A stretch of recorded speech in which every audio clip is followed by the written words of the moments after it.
আসসালামু আলাইকুম রহমতুল্লাহ। আশা করি আপনারা সকলে আল্লাহ তাআলার রহমতে ভালো আছেন।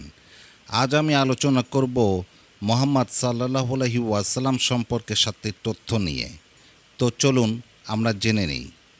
মহানবী হজরত মোহাম্মদ সাল্লাল্লাহু আলাইহি ওয়াসাল্লামের পূর্ণাঙ্গ জীবনলেখ্য অধ্যয়ন করে কুল কিনারা পাওয়া সম্ভব নয়।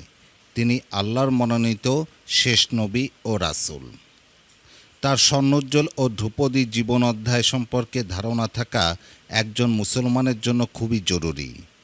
সিরাতের গ্রন্থগুলো তার জীবন সম্পর্কিত প্রচুর তথ্য ও উপাত্ত রয়েছে।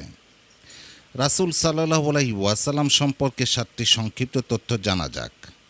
1. রাসূল সাল্লাল্লাহু আলাইহি ওয়াসাল্লামের প্রিয় রং ছিল সবুজ। 2.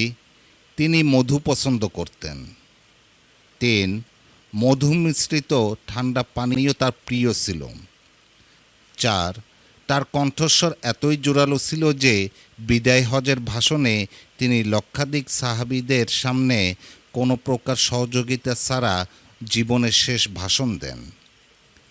5. কারো কথার মাঝখানে তিনি কখনো কথা বলতেন না, বরং বক্তার কথা তিনি মনোযোগ দিয়ে শুনতেন। 6. ঘুমানোর সময় তিনি ডান কাত হয়ে ডান হাত গালের নিচে দিয়ে শুতেন। 7. রাতে ঘুমানোর আগে দাঁত মাজা বা মিসওয়াক করা ছিল তার একটি গুরুত্বপূর্ণ অভ্যাস।